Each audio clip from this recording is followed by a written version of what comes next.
आणि ठाणे लोकसभेचे महायुतीचे उमेदवार नरेश म्हस्के यांचा उमेदवारी अर्ज दाखल करण्यासाठी आता भाजपचे नवी मुंबईतील नेते गणेश नाईक हे देखील हजर आहेत। नरेश म्हस्के यांना उमेदवारी दिल्यानं भाजपचे कार्यकर्ते नाराज आहेत।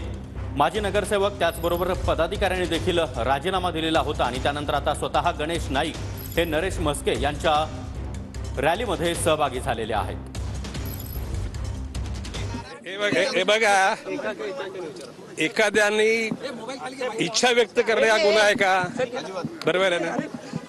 माननीय पंतप्रधान मोदीजींना तिसऱ्यांदा पंतप्रधान बनवण्याकरता एकूण महायुतीच्या सर्व उमेदवारांना निवडून आणण्याची भूमिका आम्ही घेतलेली असल्या कारणानं नाराजी होती कार्यकर्त्यांमध्ये, ती आस्ते आस्ते आम्ही काढत आणली आहे।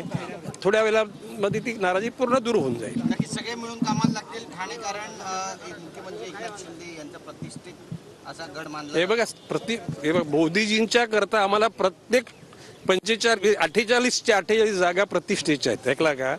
तर ज्या ज्या ठिकाणी कार्यकर्त्याला जबाबदारी, ती कार्यकर्त्याची जबाबदारी पूर्ण करणार आहेत आणि मोदीजींच्या करता सगळे महायुतीचे कार्यकर्ते कामाला लागतील हा विश्वास आम्ही व्यक्त करतो। चला, अरे नाराजी समोर आली होती। ही ती आली होती, खरं आहे, तुम्ही ते नवी काल बघितलं, परंतु कार्यकर्त्यांना आम्ही सांगितलं की मोदीजींना तिसऱ्यांदा प्राईम मिनिस्टर बनवण्याकरता आपल्याला सर्व गोष्टीला दाबून धरायला लागेल आणि आपल्याला योग्य पद्धतीने काम करायला लागेल। ओके, आपली भेट झाली, आपली चर्चा झाली का? काय विषयावरती? मुख्यमंत्र्यांची आमची भेट झाली, हस्त आंदोलन झालं आणि चांगलं काम करायचं ठरलं।